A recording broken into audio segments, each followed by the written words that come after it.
content delivery and learn. Least as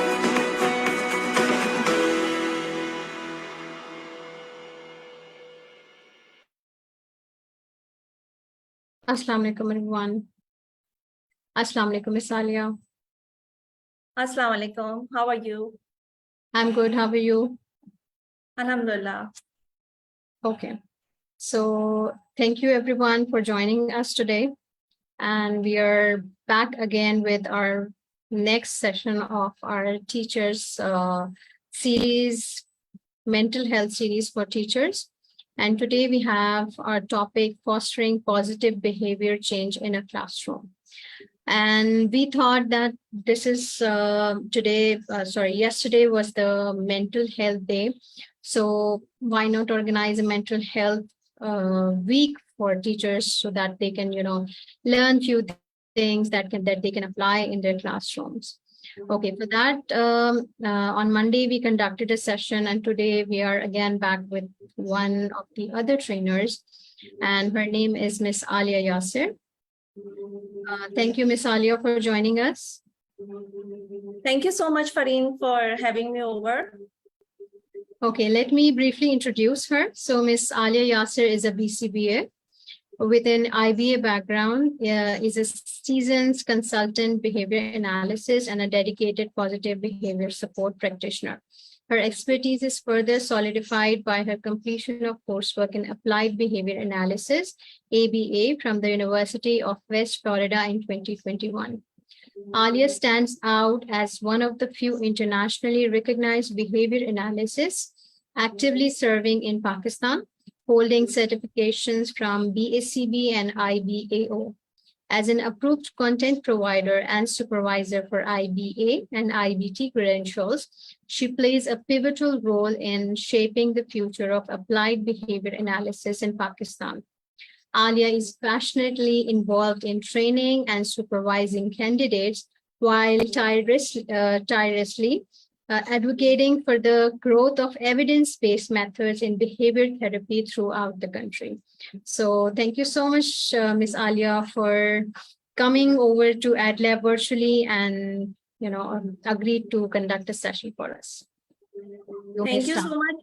Thank you so much, Fareen, and thank you for a wonderful introduction, basically. Thanks. I'm extremely obliged. First of all, हम जब आपसे discuss कर रहे थे about topics, क्या बोला जाए related to mental health. So basically, बहुत अरसे से ये टॉपिक मेरे जहन में था कि इवन जब से मैंने स्टडी किया था इसके बारे में about classroom management and behaviour management in a group basically, so उस टाइम से ही मेरे जहन में था कि कभी टीचर्स के लिए ये सेमिनार जरूर करूंगी because it is so informative and such an interesting topic. Especially, special education teachers, they have basic training about how to manage a classroom. लेकिन behavioral aspects इसके अंदर जब आप डाल देते हैं तो और डिटेल में हो जाता है. तो कुछ चीजें आपके लिए familiar होंगी और कुछ चीजें new होंगी इंशाल्लाह ताला. So this topic, fostering behavior change, positive behavior change, basically is not related to only an inclusive classroom, but it is also related to a general education classroom. यानी कि हम behavior change के principles ना सिर्फ आपके learning disabilities वाले बच्चे और उनको कैसे include करना है इसके बारे में ही नहीं है, बल्कि overall generally behavior problems किसी भी बच्चे के साथ हो सकते हैं. तो उन behavior concerns के साथ जब आप बच्चों को include कर रहे होते हैं, neurotypical हो या neurodivergent हो, तो वो सब कुछ इंशाल्लाह इसमें cover हो जाता है. They apply to everyone basically. So, can I share my screen now? Yes, you are allowed to share your screen. Okay, thank you. Let me see the option. Okay.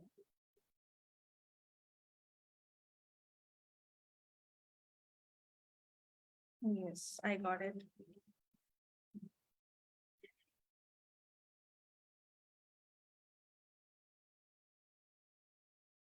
Okay, these are few pointers which I developed along with the slides, basically. So, जैसे कि मैंने आपको बताया कि सबसे पहले एक तो ये कि आप स्पेशल एजुकेशन, स्पेशल एबिलिटी वाले बच्चों को ले लीजिए। जैसे ही वो किसी स्कूल सेटिंग में जाते हैं तो जनरली उनको एक्सेप्ट नहीं किया जाता। लोग डर जाते हैं बेसिकली कि दिस इज जनरल फिनोमेना। बल्कि मुझसे एक मदर अभी रिसेंटली डिस्कस कर रही थी कि दे गेट स्केयर्ड कि पता नहीं क्या बिहेवियर होंगे, कैसे होंगे, और बच्चा जो है वो आके दूसरे बच्चों को तंग करेगा, मिसमैनेज करेगा क्लास, तो हम इनको एक्सेप्ट नहीं कर सकते। We are very sorry. और कुछ स्कूल्स ही ऐसे हैं जो कि केटर करते हैं स्पेशल नीड्स के बच्चों को या बिहेवियर इश्यूज के साथ बच्चों को basically.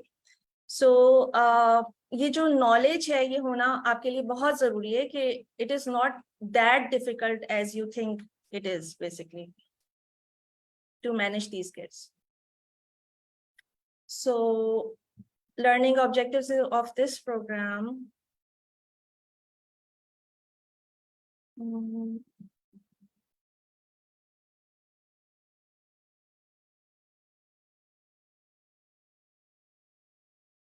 This is our today's topic and presentation about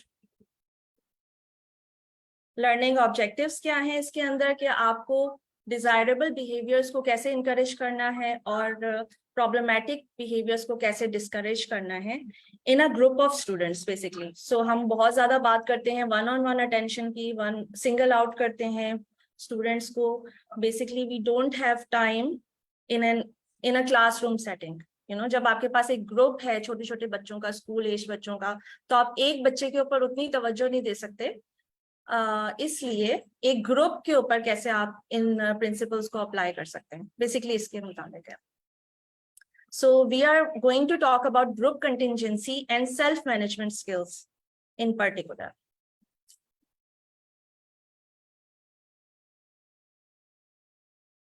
What you already know, basically I am expecting कि कुछ यहाँ पे स्कूल टीचर्स होंगे जिनको पता होगा और कुछ बिल्कुल नाइव लोग होंगे या पेरेंट्स होंगे जिनको नहीं पता होगा।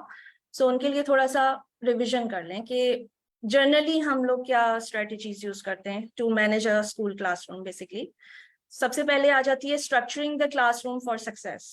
सो इसके अंदर ये बात आ जाती है कि आपने सीटिंग अरेंजमेंट कैसे करनी है स्टूडेंट्स की।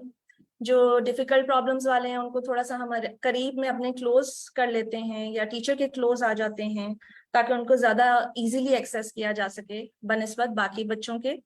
इसके अलावा इसके अंदर ये बहुत इंपॉर्टेंट बात आ जाती है कि जो आपका साइज है क्लासरूम का, जिस तरह से फॉर एग्जांपल जिसके अंदर बहुत एक मैक्सिमम साइज पे आप पहुंच जाते हैं ना, 30 स्टूडेंट्स हो गए, 40 हो गए, जितने ज्यादा आपका साइज बढ़ता चला जाएगा, नंबर ऑफ स्टूडेंट्स बढ़ते चले जाएंगे, उतना ही ज्यादा स्ट्रक्चर कियोटिक होता चला जाएगा। सो ऑलवेज स्ट्रक्चर एक मुनासिब हद तक होना चाहिए, व्हाट आई पर्सनली फील। और 10 students are enough I think. आप उनको आराम से स्ट्रेटेजिकली प्लेस कर सकते हैं, और अगर इससे अबव हैं तो आपको एक हेल्पर या असिस्टेंट टीचर की जरूरत होती है for classroom management. So structuring के अंदर आपकी ये चीज भी आ जाती है कि आपने मटेरियल, टीचिंग मटेरियल कहाँ पे रखना है, कहाँ पे डिस्प्ले करना है, आपने कॉपीज और होमवर्क वगैरह कहाँ पे रखना है, आपने उनके विजुअल्स कहाँ पे लगाने हैं, and so on. Then comes active supervision is also a part of classroom management. So बहुत सारे लोग ये करते हैं और they have learned basically as a special education teacher या even as a normal teacher कि आपको सुपरवाइज करना होता है सारे के सारे बच्चों को। तो उसके लिए आप क्या कर सकते हैं, आप राउंड लगा सकते हैं थ्रू आउट द क्लासरूम। आप पीछे चले गए, आप आगे आ गए, आपने पॉइंट आउट कर दिया, आप सबसे पूछ रहे हैं, अटेंशन दे रहे हैं बच्चों को नॉन कंटिजेंटली, जो कि अभी थोड़ा सा डिटेल में आगे भी आएगा। सो बेसिकली आपने एक्टिवली सुपरवाइज करना है, you are always at your toes basically. So इसका मतलब सुपरविजन का और इस प्रेजेंटेशन का ये नहीं है कि आप मेंटली लाइक बर्डन में आ जाएं, बल्कि it is going to relieve you इंशाल्लाह कि इसके साथ साथ हम क्या क्या चीजें लगा सकते हैं। सो जब बच्चे अच्छे आपके सक्सेसफुल होंगे तो इंशाल्लाह आपकी मेंटल हेल्थ भी उससे बहुत बेहतर हो जाएगी, इंप्रूव हो जाएगी बेसिकली। सो बच्चे अगर तंग कर रहे हो तो एक ऑब्वियस ही बात है कि you are depressed as well being a teacher. Then comes establish well-defined routines, rules and visuals. So basically हम बच्चे को कह तो ये रहे होते हैं कि नहीं करो, नहीं करो, ये नहीं करो, वो नहीं करो, लेकिन हम उसको प्रॉपरली ये नहीं बताते, डिफाइन नहीं करते कि आपसे क्या एक्सपेक्टेड है, आपको क्या करना चाहिए बेसिकली.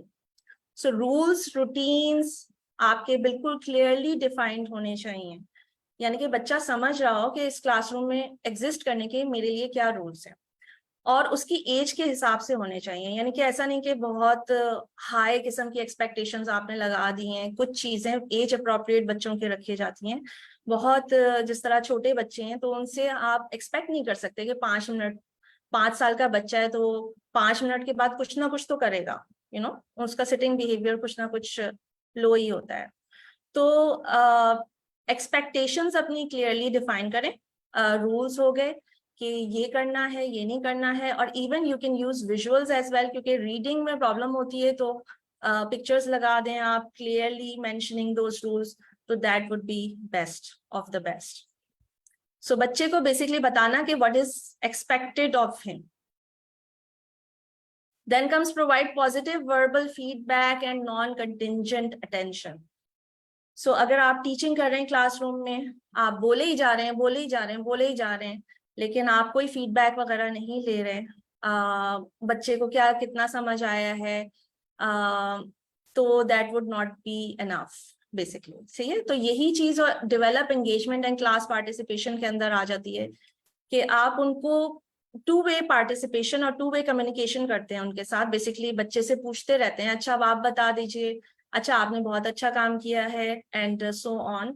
नॉन कंटिंजेंट अटेंशन का मतलब ये है कि बिहेवियर ड्यू टू अटेंशन. कुछ बिहेवियर्स होते हैं कि अटेंशन सीकिंग होते हैं, बच्चे अटेंशन आपकी लेने के लिए बैड बिहेवियर स्टार्ट कर देते हैं. तो आप क्या कीजिए कि अपने क्लासरूम में नॉन कंटिंजेंट अटेंशन देते चले जाएं, time based attention. For example her 5 minute बाद, हर 2 मिनट बाद आपने एक स्केड्यूल अपना बना लिया और घड़ी देख के उसके बाद अटेंशन दी, जानबूझ के बच्चों को दी, किसी ना किसी को उठा लिया, किसी से कुछ पूछ लिया, किसी को कुछ बता दिया, एंड सो ऑन.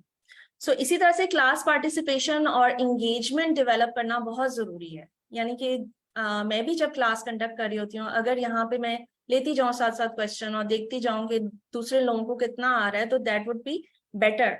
हो सकता है कि कुछ लोग आधी प्रेजेंटेशन में सो जाएं. सो बेसिकली छोटे बच्चों के साथ भी यही हो रहा होता है कि जब आप बोलते चले जाते हैं, बोलते चले जाते हैं, तो वो अपने बिहेवियर इश्यूज शुरू कर देते हैं और आपस में ही कुछ इंटरमिंगल होना स्टार्ट कर देते हैं.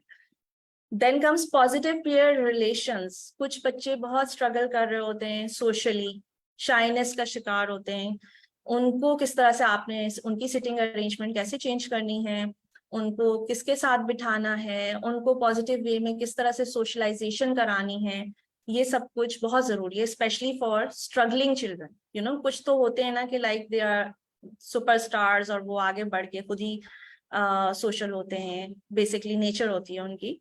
लेकिन कुछ बच्चे जो कि स्ट्रगल कर रहे हैं, स्पेशली उन पे ध्यान देने की जरूरत होती है. So these things you already know, but मैंने सोचा कि थोड़ा सा टचअप कर लिया जाए इसको भी.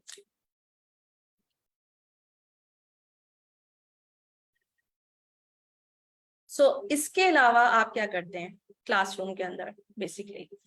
यहाँ पे मैं ये एम्फसाइज करना चाहूँ पनिशमेंट स्ट्रेटजीज.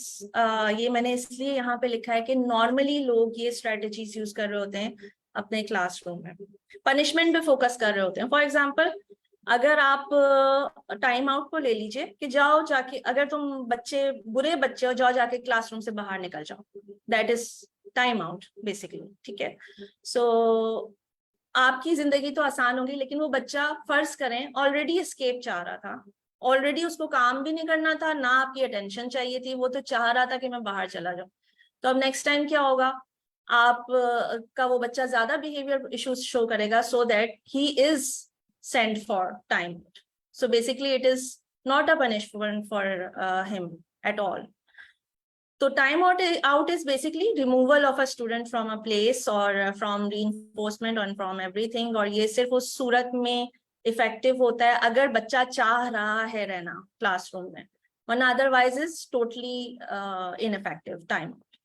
इसी तरह से रिस्पॉन्स कॉस्ट हो गई, फॉर एग्जाम्पल कोई चीज बच्चे की ले ली कि अब तुम्हें ये नहीं मिलेगा, तुम्हें जो है वो ब्रेक टाइम तुम्हारा खत्म हो गया, तुमने बहुत बदतमीजी की है इसलिए ब्रेक टाइम जो है वो तुम्हारा खत्म और तुम क्लासरूम में बैठ के काम करोगे. This is kind of like very very cruel type of treatment to that child basically, but they are still there, these strategies are still there and they sometimes work as well.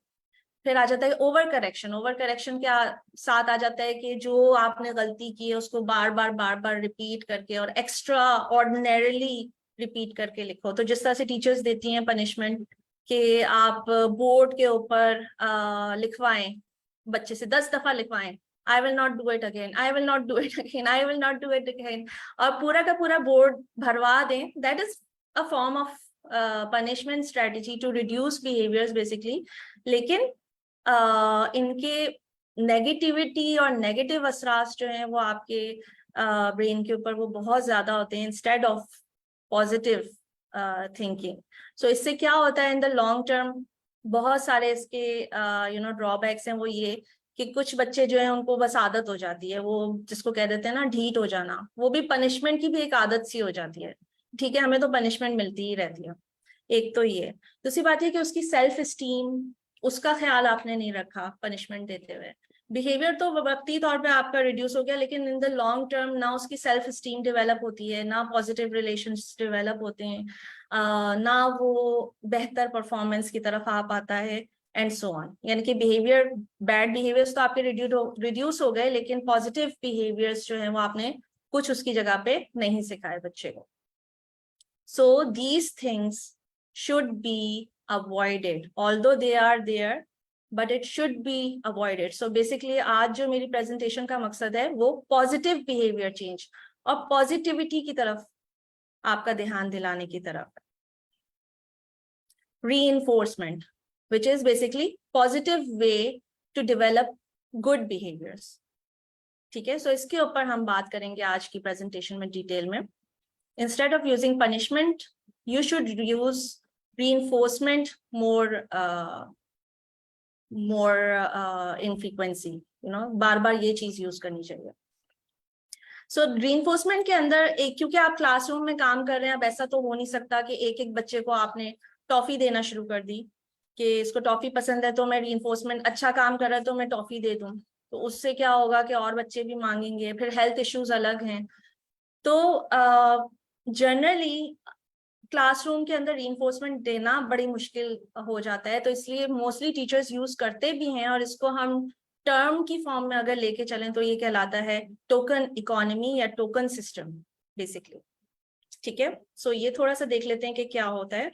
Basically जो आप stars बना रहे होते हैं और happy face बना रहे होते हैं बच्चे के हाथ पे या कॉपी में, that is a form of token system in a way. इसके स्टेप्स क्या हैं मेजर, वो ये कि कुछ बिहेवियर्स आपने आइडेंटिफाई कर लिए, 1 to 3 डिस्ट्रप्टिव बिहेवियर्स, कि ये चीजें इनको आपने रिड्यूस करना है. ठीक है, फिर क्या है कि बिहेवियर, अगर पॉजिटिव बिहेवियर हो रहा है, यानी कि फॉर एग्जांपल बच्चा बैठ के काम कर रहा है, बच्चे ने आराम से हाथ खड़ा किया है अटेंशन के लिए, बच्चा जो है वो सोशली अच्छा है, तो उसके लिए आप उसको एक टोकन प्रोवाइड कर देते हैं एज अ टीचर. ठीक है, टोकन हो गया, टिकट हो गया, व्हाटएवर, और वो बच्चा अपने पास रख लेता है. सो टीचर्स इसको ये ऐसे भी यूज कर सकते हैं कि आप अपने पास एक बड़ा सा शीट बना लें और उसके ऊपर टोकन्स पेस्ट करते रहें, या फिर आप दीवार पे लगा लें, व्हाटएवर. लेकिन आप इंडिविजुअली भी टोकन्स दे सकते हैं बच्चों को, और बच्चों के ग्रुप को भी टोकन दे सकते हैं, जो कि ग्रुप कंटिजेंसी के अंदर आएगा, और वो इंशाल्लाह हम लोग थोड़ी देर में डिटेल में पढ़ेंगे.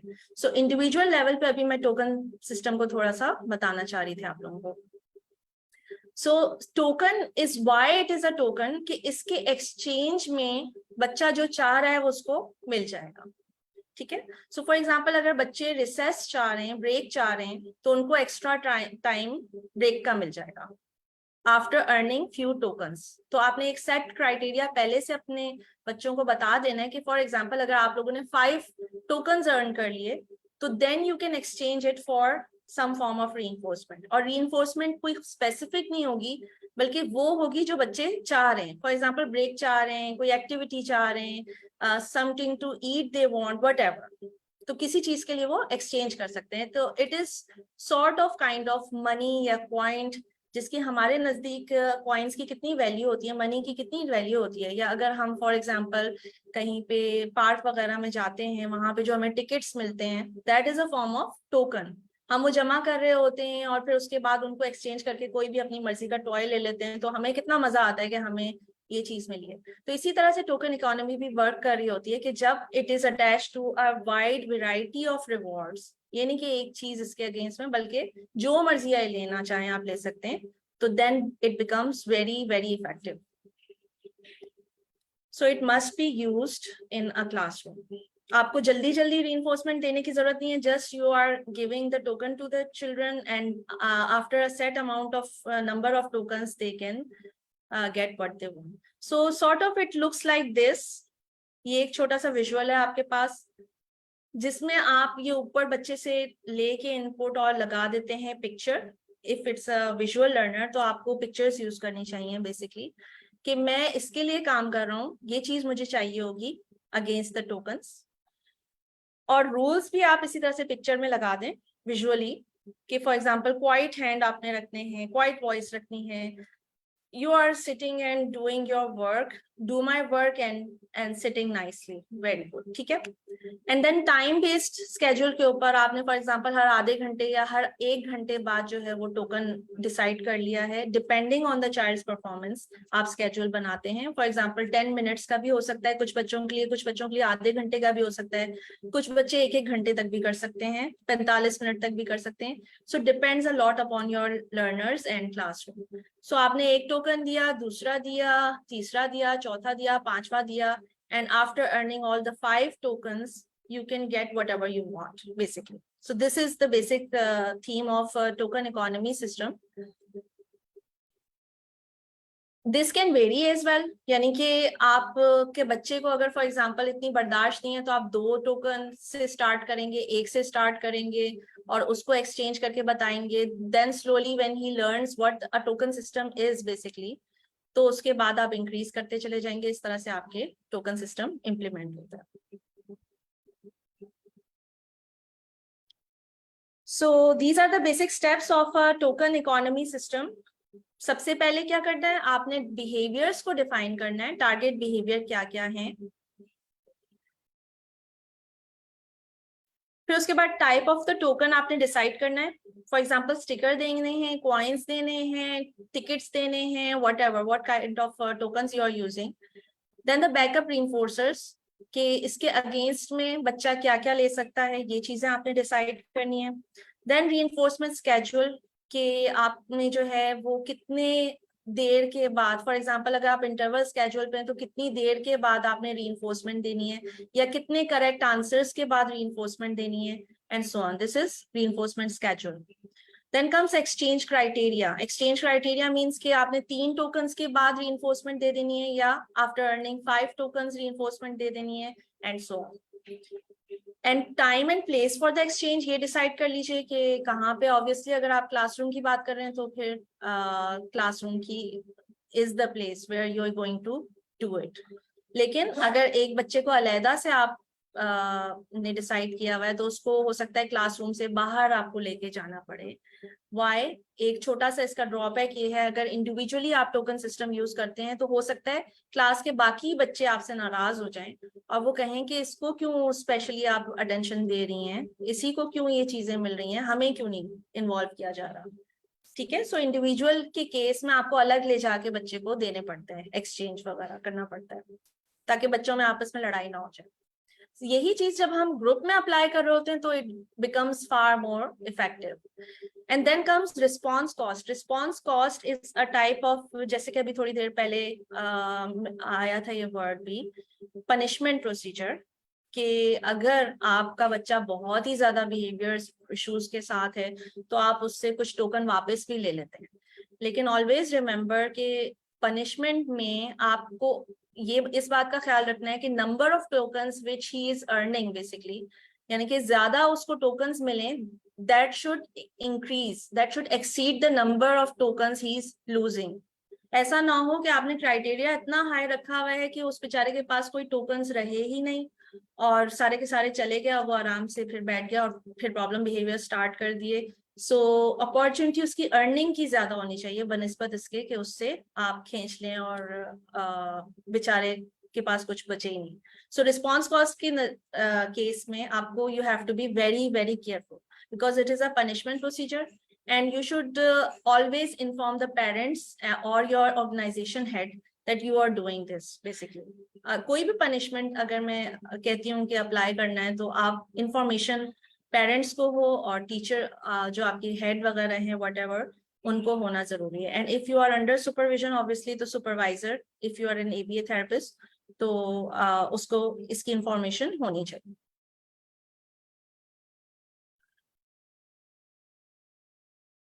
Then comes group contingency. अब अभी जो हमने बात की थी रीइंफोर्समेंट वगैरह की, अगर हम उसको ग्रुप में लेके चले जाएं, ठीक है। सो इससे पहले मैं आपको बता दूं फंक्शंस ऑफ बिहेवियर कुछ ऑलरेडी पता होंगे कुछ लोगों को, और हो सकता है कि कुछ लोग बिल्कुल न्यू हो, उनको पता नहीं क्यों हो कि फंक्शन ऑफ बिहेवियर ये होता क्या है। बेसिकली फंक्शन कहते हैं the reason why a bad behaviour is occurring basically, ठीक है। सो उसके रीजन कुछ भी हो सकते हैं जिनमें से 4 जो है इसके ऊपर ज्यादा फोकस होता है and these 4 are the most important and most you know like talked about basically. कि या तो बच्चा कोई चीज लेना चाह रहा है, get something that is tangible, so that is a reason. This is positive reinforcement. कोई चीज लेना चाहे तो वो पॉजिटिव रीइंफोर्समेंट होती है। Get to do something they want, कोई एक्टिविटी करना चाह रहा है या फिर वो आपकी अटेंशन लेना चाह रहा है। सो क्योंकि गेट का नाम आ रहा है, गेट का वर्ड आ रहा है, he wants to take something, that is why it is called positive reinforcement, ठीक है। इसके बाद अवॉइड का वर्ड आ रहा है। if he wants to get rid of something like for example कोई आपने बहुत मुश्किल सी मैथ की असाइनमेंट पकड़ा दी है बच्चों को and he is trying to avoid that material, so that would be an example of negative reinforcement. वो उससे दूर भागना चाहेगा। या अगर आपने होमवर्क बच्चे को बोला था कि कल करके आना है, अब आपने जो है वो अगले दिन पूछना है कि होमवर्क किया या नहीं, तो फिर बच्चा भागता रहेगा और हो सकता है कि वो बीमार होने का बहाना करके उस दिन स्कूल से छुट्टी कर दे। तो इसकी क्या एग्जांपल है? इस एग्जांपल का मतलब ये कि it is a form of negative reinforcement. कोई सिचुएशन अवॉइड करने के लिए हम उससे दूर भागते हैं। And also it can occur for avoiding attention, यानी कि टीचर से छुप जाओ, टीचर की अटेंशन मेरी तरफ ना आए, नेगेटिव रीइंफोर्समेंट, ठीक है। सो आपको इस तरह का टीचर नहीं बनना है कि आपको देखते ही बच्चे इधर उधर होने लगे। You will become a symbol of you know like negative reinforcement के चलो जी टीचर आ रही हैं भागो भागो, इस तरह का आपने नहीं अपने आप को बनाना है। और इसके बाद एक लार्ज अम्ब्रेला आ जाती है इंटरनल रीइंफोर्समेंट की, कि इसका किसी से कोई ताल्लुक नहीं है, बाहर वालों से, सोशल इसका कोई इम्पैक्ट नहीं है, और लोगों से कोई और प्रोवाइड नहीं कर रहा है, बल्कि बच्चा अपने आप को दे रहा होता है, जिसको सेंसरी बिहेवियर्स कहते हैं बेसिकली। फॉर एग्जांपल मेरी कुछ हो सकता है एडिक्शन से, हो सकता है अभी मैं पैर हिला रही हूँ बात करते हुए, तो that is kind of internal reinforcement. It is a self regulation mechanism, automatic reinforcement इसको कहा जाता है। तो कुछ बिहेवियर्स इस वजह से हो रहे होते हैं। इनके रीजंस का आपको थोड़ा थोड़ा पता होना चाहिए। सो ग्रुप कंटिंजेंसीज के ऊपर बात की जाए, अभी इंडिविजुअल लेवल तक हमने बात की थी, तो यही सारे के सारे प्रिंसिपल्स हैं रीइंफोर्समेंट के, और जो है वो अप्लाई हो सकते हैं in the form of a group और अ क्लास और ऑर्गेनाइजेशन लेवल, ठीक है।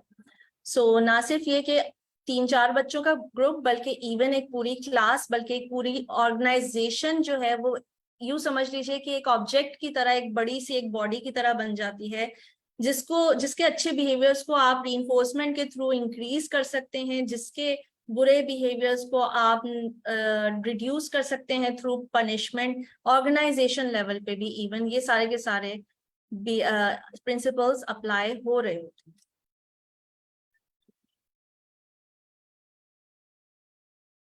So group contingencies क्या होती हैं? A class of interventions in which reinforcers are implemented to individuals or groups based on the performance of individual members or all members of the group. ठीक है? So इसको हम मजीद detail में देखेंगे. वो ये कि एक कंटिजेंसी या रीइंफोर्समेंट का स्केड्यूल या वट एवर टोकन सिस्टम वगैरह आप यूज कर रहे थे, वो आप इंटायर ग्रुप के ऊपर अब आप इस्तेमाल करने लगेंगे, basically based on performance of some of the members of that group और all of the members of that group, क्योंकि इसकी भी आगे से मजीद टाइप्स हैं, तो ये हम अभी डिटेल में पढ़ेंगे. It is more efficient with regards to time, यानी कि अलग अलग इंडिविजुअली आपको बच्चे को तवज्जो देने की अलग अलग से जरूरत नहीं है, बल्कि एफिशिएंट होता है. So utilise peer influence to support student behaviour. अब इसके अंदर क्योंकि एक ग्रुप में हम काम कर रहे हैं, तो सारे बच्चों को कोऑर्डिनेट करना पड़ता है टू गेन द रीइंफोर्समेंट. ठीक है? सो इस तरह से आप बेसिकली सोशलाइजेशन भी क्रिएट कर रहे होते हैं अपनी क्लासरूम के अंदर.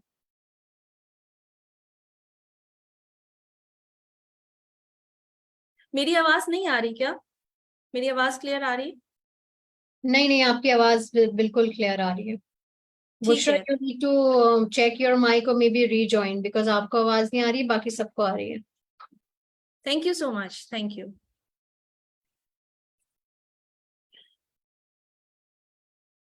So दोस्तों के, यारों के साथ, ये मेरे दोस्त हैं, ये भी कर रहे हैं तो मैं भी करूंगा, इस तरह से एक ग्रुप चल रहा होता है बेसिकली, और इसको आप इन्फ्लुएंस करते हैं.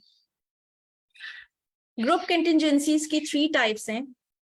One for all, this is called dependent group contingency. One for all. Then comes to each his or own independent group contingency. हर कोई अपना अपना देखो. And the last one is all for one interdependent group oriented contingency. इसको हम थोड़ा थोड़ा सा detail में पढ़ते हैं. Independent क्या होता है? All group members have the same requirement, but reinforcers are given individually. ठीक है? So इसकी एग्जाम्पल इस तरह की है कि आपने पूरी की पूरी क्लास को एक ही रिक्वायरमेंट दे दी, एक ही असाइनमेंट दे दी कि आपको ये बैठ के करना है, या आपको ये वाले बिहेवियर्स शो नहीं करने हैं, what ever. It is a group contingency, लेकिन इंडिपेंडेंट है. तो जैसे ही एक मेंबर ने भी किया कंप्लीट, उसको रीइंफोर्समेंट मिल दी and then he can go out. दूसरे ने किया, उसको रीइंफोर्समेंट मिल गई, then he can also leave and so on. ठीक है? सो सबकी रिक्वायरमेंट सेम है, लेकिन इंडिविजुअली आप रीइंफोर्स कर रहे होते हैं. इंडिपेंडेंट, हम अलग हैं, हम दूसरों से अलग हैं. Then comes interdependent. इसके केस में क्या होता है? All group members have the same requirements and they must all meet the requirements for the group to get reinforcement. अब इस केस में क्या होता है कि आपकी वही रिक्वायरमेंट्स हैं एक पूरे ग्रुप के लिए, लेकिन रीइंफोर्समेंट जब मिलेगी जब सारे के सारे बच्चे वो काम कंप्लीट कर लेंगे. फॉर एग्जांपल, अगर आपने असाइनमेंट दी है सबको अपनी क्लास में, तो जब तक सारे के सारे बच्चे नहीं कर लेते उनको रीइंफोर्स नहीं किया जाएगा. Interdependent. Then comes dependent. Dependent means is also known as hero procedure. ये हमारी क्लास का हीरो है. ठीक है? अब एक बच्चा जो कि ज्यादा प्रॉब्लमेटिक बिहेवियर्स का शिकार है, फॉर इंस्टेंस, तो आप उसी को हीरो बना दें और उसके कंधों पे जिम्मेदारी दे दें कि इफ यू डू दैट, तो फिर आपकी पूरे ग्रुप को जो है, आपकी पूरी क्लास को रीइंफोर्समेंट मिलेगी. तो इस केस में क्या होगा? एक तो वो बच्चा ऑब्लाइज्ड हो जाएगा कि आई एम हाईलाइटेड और नहीं, मुझे तो करना ही करना है, दैट सॉर्ट ऑफ थिंग. और दूसरा ये कि बाकी सारे ग्रुप मेंबर्स भी उसको पुश कर रहे होंगे कि करो करो करो, ताकि हम सबको रीइंफोर्समेंट मिल जाए. तो इस तरह से आप बाकी के बच्चों को भी उस बच्चे के बिहेवियर को ठीक करने के लिए यूज कर सकते हैं. And also this can happen for सब ग्रुप ऑफ स्टूडेंट्स.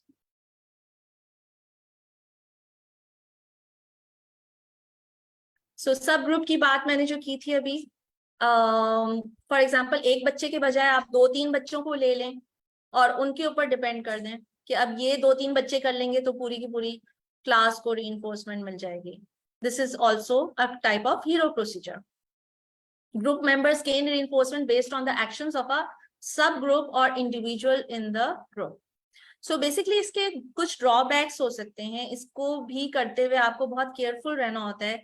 ऐसा ना हो कि वो जो हीरो बच्चा है या हीरो स्टूडेंट्स हैं उनको आप इस तरह की कोई जिम्मेदारी दे दें जो उनसे हो ही नहीं पाएगी, अभी कंप्लीट नहीं हो पाए, और उनकी जो स्किल है वो इतनी है ही नहीं कि वो कंप्लीट कर सकें, तो फिर वो बेचारे शर्मिंदा उल्टा हो जाएंगे और ये आपका प्रोसीजर फेल हो जाएगा। तो ये चीज आपको देखनी बहुत जरूरी है कि और क्या चीजें बीच में इंटरप्ले कर रही हैं।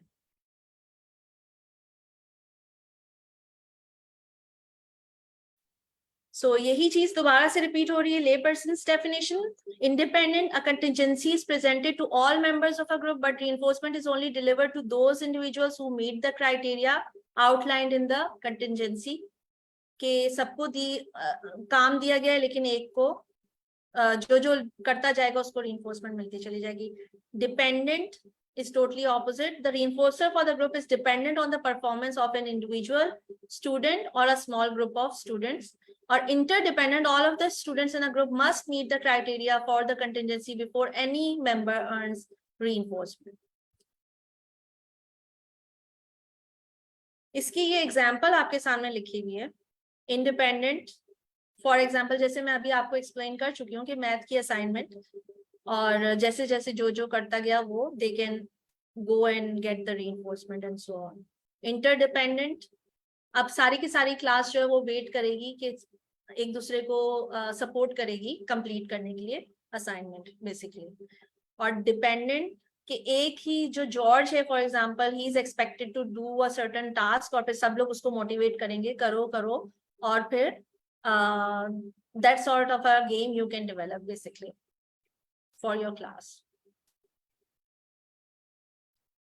इंटरडिपेंडेंट के अंदर आ जाता है good behaviour game. This also is a very interesting topic. Basically ये डिजाइन किया गया था 1969 में, बैरिश, सॉन्डर्स एंड वुल्फ ने।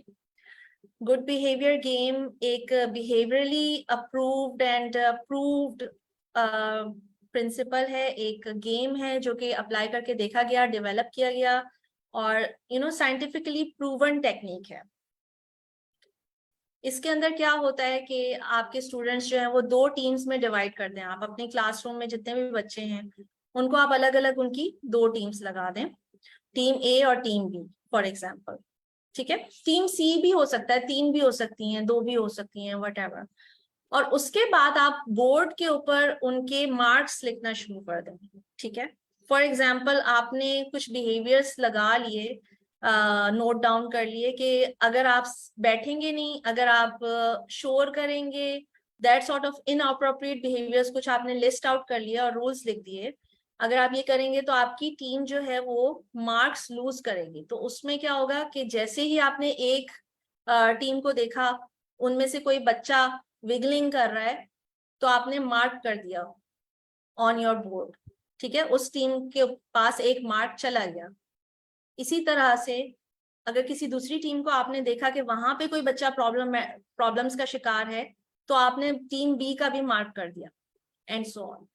सो eight the end of time interval, कोई भी आपकी फॉर एग्जांपल ड्यूरेशन की क्लास थी, 30 मिनट्स थी, 45 मिनट्स थी, व्हाटएवर, आप फिर इस बिहेवियर गेम के दरमियान में जो विनर टीम है वो कौन सी होगी, जिसका कम मार्क्स होंगे, ठीक है। सो इसके अंदर आप थोड़ी सी चेंजेस कर सकते हैं। इसके अंदर आप ये भी कर सकते हैं कि जो टीम लेस देन 5 मार्क्स वाली होगी वो जीत जाएगी, ये आप कर सकते हैं, ठीक है। सो अगर आपके लेस देन 5 मार्क्स हैं तो फिर आपको भी रीइंफोर्समेंट मिलेगी, भले विनर हो या नहीं हो, लेकिन दोनों टीम्स को इस तरह से रीइंफोर्समेंट मिल जाएगी और आपका ज्यादा इफेक्टिव ये प्रोसीजर हो जाता है।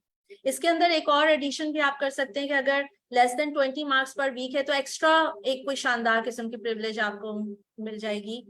अब ये रीइंफोर्समेंट क्या हो सकती है कि आपको अपने सर्कमस्टेंसेस को देख के करना होता है कि आप क्या दे सकते हैं एज अ ग्रुप अपने क्लासरूम में, ठीक है।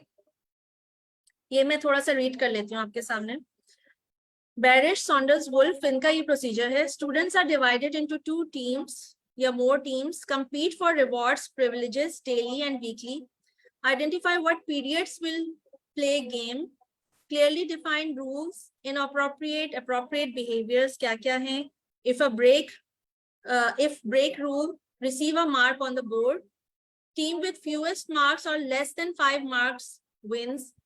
If maintain less than 20 marks per week, extra privilege is given to that team. ठीक है? So it is a very very effective procedure. और इसकी वजह से यही ऑब्जर्व किया गया कि क्लासरूम बिहेवियर आपका ओवरऑल बेटर हो जाता है.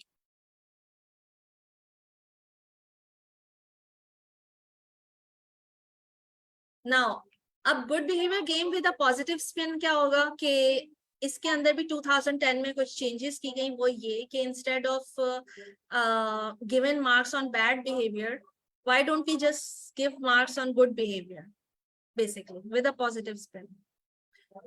So give points for following rules rather than a mark for breaking a rule.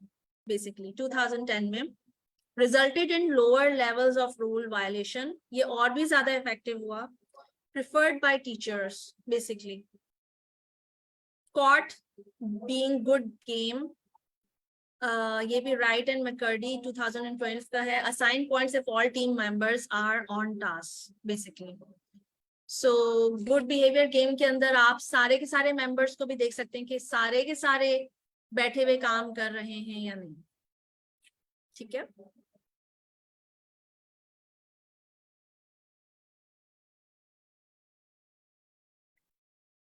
जी, तो ये बात इसलिए की गई है, एंड वाली जो की गई है बेसिकली कि यू नो बैड बिहेवियर के ऊपर तो मार्किंग आसान थी ना, जैसे किसी एक ने किया आपने मार्क कर दिया, राइट. लेकिन गुड बिहेवियर के ऊपर आपको देखना पड़ता है कि सारे के सारे बैठ के कर रहे हैं या नहीं. आप मार्किंग कैसे करेंगे? ठीक है. सो अगर फॉर एग्जांपल एक टीम के अंदर 8 लोग हैं तो वो सारे के सारे टास्क पे हैं या नहीं. अगर वो उनमें से कोई 1-2 बच्चे भी आउट ऑफ टास्क नजर आए तो आप उस टीम को मार्क नहीं देंगे. ठीक है. सो ये इंप्रूवमेंट्स आई गुड बिहेवियर गेम के अंदर. It is a fun game और बच्चे यकीन करें गेम्स के थ्रू ज्यादा सीखते हैं बनिस्बत इसके कि आप उनको डांटें, उनको पनिश करें या उनको समझाते रहें बता बता के. उससे ज्यादा इफेक्टिव ये होता है कि ग्रुप की फॉर्म में आप गेम्स बच्चों के साथ स्टार्ट कर दीजिए.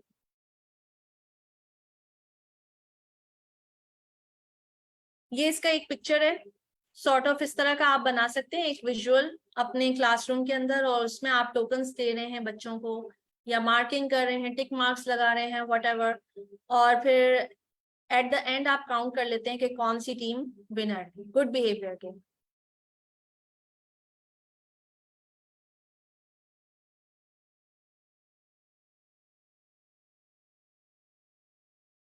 सेल्फ मैनेजमेंट एक also you know like long topic basically. So इसको बहुत ब्रीफली मैंने टच किया है क्योंकि आपके लिए अच्छा नहीं होता कि आप you know it's not possible कि आप बच्चों को जो है वो एक एक करके डायरेक्टली देखें. तो आप थोड़ी सी उनको सेल्फ मैनेजमेंट सिखा दें तो that will also be good. Self management के अंदर आ जाती है सेल्फ रिकॉर्डिंग, यानी कि बेसिकली आप अपना बिहेवियर खुद से रिकॉर्ड कर रहे होते हैं कि मैं ये कर रहा था, मैं अच्छा काम कर रहा था या नहीं. तो वो भी सेल्फ मैनेजमेंट के अंदर आ जाता है. उस तरह से आपका बिहेवियर बेहतर हो जाता है. सेल्फ मोटिवेशन आ जाती है, अपने आप को खुद से मोटिवेट करना कि यू नो खाना पीना, यू नो फॉर एग्जांपल अगर मेरे पास एक चॉकलेट रखी हुई है वो मैं जब तक नहीं लूंगा जब तक कि मैं ये काम कंप्लीट नहीं कर लूं. This is also under self management umbrella. And then making schedules, अपना वर्क स्केड्यूल बनाना कि मैंने ये कुछ करना है. ठीक है. सो सेल्फ मैनेजमेंट जो हायर फंक्शनिंग बच्चे होते हैं वो आप उनको टीच कर सकते हैं.